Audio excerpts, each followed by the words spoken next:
Hi, I'm John Miglosh for the Wisconsin DMA and the International Society for Strategic Marketing. I think we've got one of the great shows of all time this today, and so we're going to go over to the we're going to go over here to the pocket, and we'll start with Tom Fishburne because he got it up early today. When he gets it early, then I go after it, and I'm having trouble getting him exactly in the window, but what can you do? There we go. That's good enough. Okay, so Tom is talking about the wannabe influencer marketing. And a hotel says, "Here's your bill. I'm an Instagram influencer. I can give you exposure. It's more valuable than cash. It's my currency. Just ask my hundreds of followers." I like that line, Tom. That was excellent. "You seriously expect to pay in Instagram photos? Of course not. One photo. I don't post more than that for free." Yeah, okay.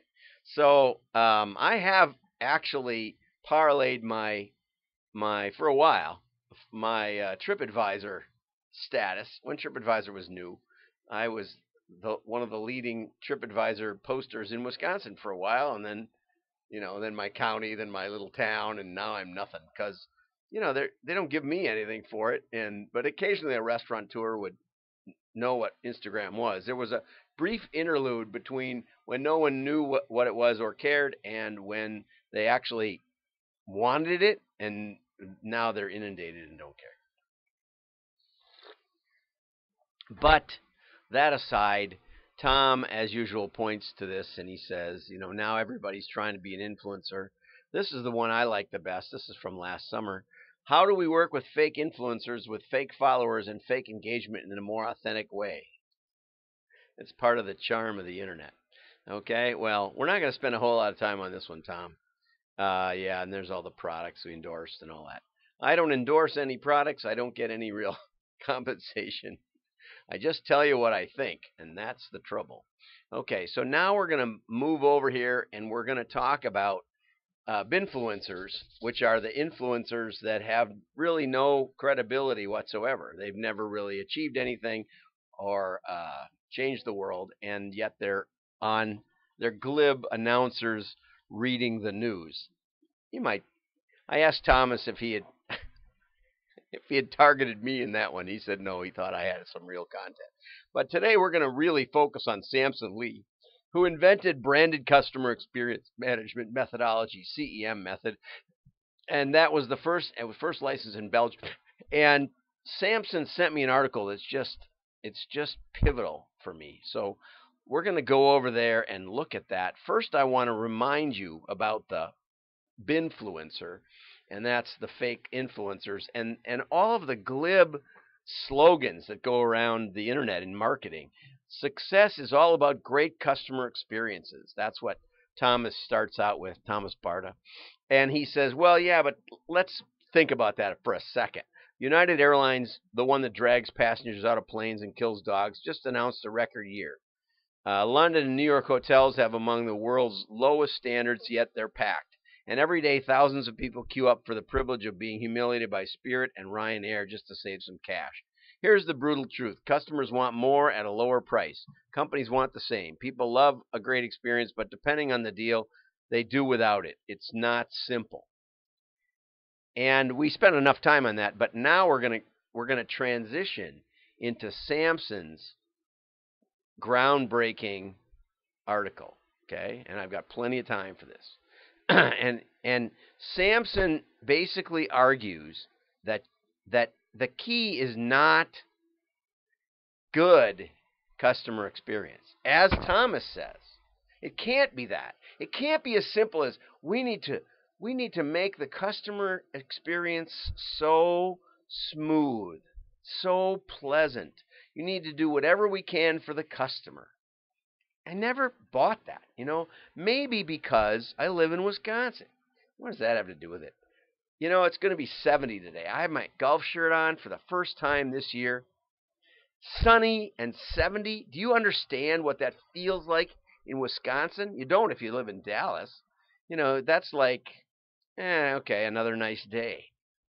I lived in California for a couple of months. It's like, another nice day, another nice day. I hated it after a while. You didn't even have to look out the window. Just, another nice day. Now, you want to see some real peak experience? Go to Minneapolis. On a nice summer day, which there aren't very many, everybody's out. Minneapolis is one of the few cities I've ever seen that has bike paths. I said, why would you have on the streets? They have no parking anymore. They have these wide streets that you can barely get two cars to go opposite directions because of the bike paths and such that they set aside. I said to my daughter who lives up there, why would they put a bike path down when you can only ride a bike like 2 months in the summer? She said, you'd be surprised, Dad. There's people on bikes all the time. My brother-in-law rides his bike on paths almost 360 days a year. So what is going on? Well, here's what Sampson rightly perceives. Okay, first of all, we all have limited resources. No matter who you are, no matter what you do. I remember when a friend of mine went from Borland to Microsoft. He said it's nice to have resources. Yeah, but everybody's got a budget that they got to stay within, and if you don't, then you're not long for this world. Okay, but what Sampson says is aggravate good pains to generate unprecedented pleasures. I think that's like the key to Minneapolis living. They really, really enjoy summer. Now here's the real truth of it. Okay, here is the red line represents the idea that we're going to make our customer experiences nice. We're going to move, this is time, and let's say the time axis represents the x-axis of blah. Not good, not bad. We're going to move them all up a little bit from blah. We're going to be a little better than blah and be even. And that's going to give our customers the best experience. Makes sense. It's what you read. It's what you see on the internet, as Thomas pointed out. But wait. Thomas pointed out that companies that have bad customer experience still are making money. How is that possible?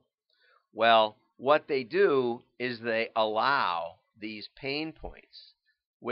They can't solve everything. And rather than solve everything, they focus on these points to make something work. Make something work. They don't lose your bag most of the time, and you get there most of the time. That's my cut on United Airlines. And because I have a United credit card now, I get to board early. I had great pleasure in that when I flew out to Boston the other day. Okay. Allow the valleys to drive memorable customer experience. That's Sampson's point. I'll put a link to the article. It's inside of LinkedIn, by the way. Okay, focus on the critical moments and allow the valleys. A memorable experience with fewer resources.